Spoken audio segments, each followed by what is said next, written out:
मुसलमानों दिल्ली चलो, हम सड़कों पर आ गए तो तुम्हारी रूह कांप जाएगी।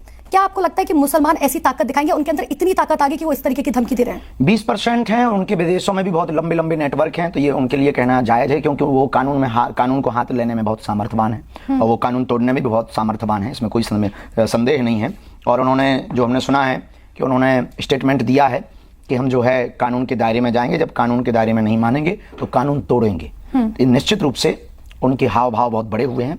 ये भारत के हिंदुओं को समझना चाहिए, भारत के सनातनियों को समझना चाहिए कि उनमें एकता है, तुम में क्यों नहीं। वो जनसंख्या दिखा सकते, तुम क्यों नहीं। आप तो 80%, वो तो 20%। आप हिंदुओं को एकजुट करने के लिए एक यात्रा की शुरुआत करने जा रहे हैं 21 नवंबर से, लेकिन वो सिर्फ आप मध्य प्रदेश में करने जा रहे हैं खास तौर पर।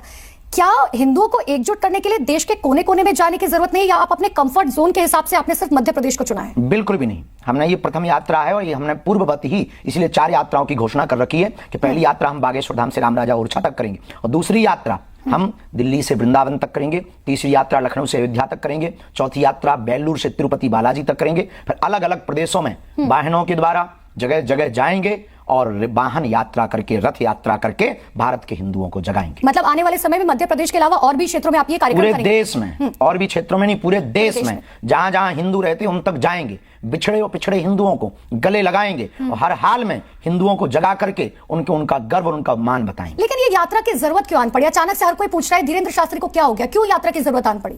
इसलिए आन पड़ी है क्योंकि एक एक करके हिंदुओं को काटा जा रहा। बांग्लादेश का हाल आपने देखा होगा, पश्चिम बंगाल में हालत क्या है सबने देखा है, मणिपुर कैसा जलता रहा सबने देखा, नूह और मेवात की घटना क्या क्या हुई सबको पता है, बहराइच में क्या हुआ सबको पता है, बरेली में हुआ सबको पता है।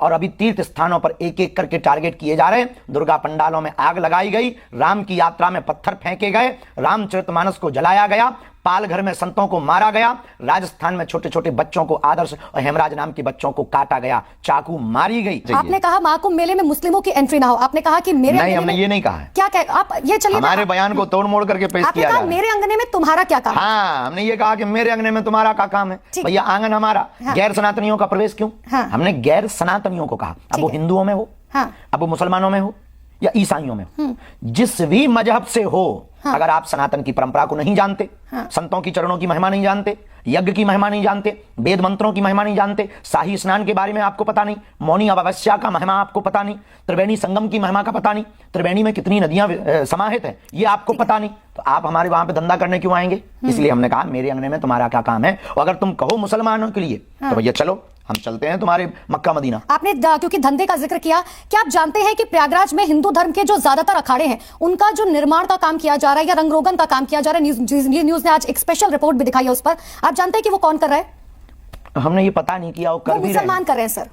वो देखो, वो हिंदू धर्म के जो अखाड़े का रंग रोगन का काम किया जा रहा है, आज हमने बकायदा एक स्पेशल रिपोर्ट इस पर दिखाई है, वो मुसलमान कर रहे हैं। वो वही मुसलमान कर रहे हैं जिनके लिए आप कह रहे हैं कि कुंभ में एंट्री नहीं है, लेकिन वो अखाड़े का काम कर रहे हैं। हमने किसी एक मुसलमान को पर्टिकुलर नहीं कहा, हमने गैर सनातनियों को कहा। अब ये वो अखाड़े वालों को सोचना चाहिए, हम अखाड़े वालों पे तो प्रश्न चिन्ह खड़ा नहीं कर सकते हैं, उन्हें सोचना चाहिए, उनका काम है। पर हम तो कुंभ के लिए बिल्कुल बेझिझक कहेंगे कि मेरे अंगने में तुम्हारा क्या काम है। लेकिन आप बार बार इस बात का जिक्र कर रहे हैं कि हमने गैर सनातनियों को कहा, हमने मुस्लिमों को नहीं कहा। जाहिर सी बात है कि कोई अगर मुस्लिम शख्स है तो वो सनातनी तो नहीं हो सकता। ये डिफरेंशिएट जो है लोगों के लिए समझना। मेरी बहन अगर वो सनातनी नहीं हो सकता तो उन्हें आने की क्या जरूरत है? क्या आवश्यकता है? क्या थूक कांड करने आएंगे या मूत्र कांड करने आएंगे? मतलब मुस्लिम दुकानदार नहीं चलेंगे लेकिन मुस्लिम कारीगर चलेंगे? बिल्कुल भी नहीं, हमें किसी की आवश्यकता ही नहीं। हिंदुओं में गरीबी कम है क्या? हिंदुओं के भी तो गरीब मिस्त्री हो सकते हैं, वो जाए, उनको बुलाया जाए, हम इसके भी पक्ष में नहीं है। जिन्हें परंपरा का पता, हाँ किसी के पास आर्ट है, कला है, तो कला का अपमान भी नहीं। इस देश में सबको रहने का है, सबका व्यापार है, सबका सब कुछ है, लेकिन पर्टिकुलर कुंभ में जब से कुंभ प्रारंभ हो और जब तक कुंभ का शाही स्नान पूर्ण ना हो जाए, तो उस 1 महीने के सत्र में हमने गैर सनातनियों के प्रवेश पर रोक लगाई। एक तरफ योगी जी कह रहे हैं कि बटोगे तो कटोगे, मोदी जी कह रहे हैं कि एक है तो पूरी तरीके से सेफ है, एक कोई कह रहा है कि टुकड़े टुकड़े करने की साजिश रची जा रही है। आपको क्या लगता है, हिंदू हो या मुसलमान, कौन सी कौम जो है वो ज्यादा संगठित है और क्यों? देखिए, हिंदू मुसलमान की बात करेंगे तो विवाद की स्थिति खड़ी होगी, पर सत्य यह है कि इस देश आप भी तो सर वही बात करते हैं। बिल्कुल भी नहीं, हम सिर्फ हिंदू हिंदू करते हैं। हाँ, आप लोगों ने बना दिया कि हम हिंदू मुसलमान करते हैं, हम सिर्फ हिंदू हिंदू। मुस्लिम का नाम कभी नहीं लेते ना आप सनातन, हिंदू, हिंदू राष्ट्र, भगवा, सिर्फ इन 4 शब्दों पे आप जो है बात करते हैं। बहुत अच्छा है, इसलिए क्योंकि हम अपनी परंपरा को आगे बढ़ाने की बात करते हैं और वो हमको ही टारगेट करते हैं कि हम मुसलमानों के खिलाफ बोल रहे हैं, बल्कि बोलते नहीं। दूसरी बात, संगठित कौन है, इस प्रश्न का उत्तर ये है, मुसलमान बहुत संगठित है। अंसारी हैं, शिया हैं, सुन्नी हैं, गाजी हैं, पठान हैं, लेकिन उनमें सब मुसलमान हैं। उनके ऊपर जब भी कोई उंगली उठाता है वो मुसलमान बन जाते हैं। हम लोगों में पंडित जी हैं, जाट हैं, गुजर हैं, साहू हैं, अहरवार हैं, ये सब आपस में बट जाते हैं, किसी एक जाति पे चले जाते, उपजाति पे चले जाते या वर्ग में चले जाते हैं। तो मुसलमान वर्तमान में इस देश का संगठित है, हिंदू संगठित नहीं है। इसी सवाल पे मैं आती हूँ, आपने कहा था कुछ दिन पहले कि छेड़ेंगे तो छोड़ोगे। छोड़ेंगे नहीं, क्यों छोड़े? वाह, हमारा लॉ है, संविधान है, हम भी इस देश के नागरिक हैं। आप हमको जो है थप्पड़ मारो, हम कह दें थैंक यू, ऐसा नहीं चलेगा। अब तक चल गया है।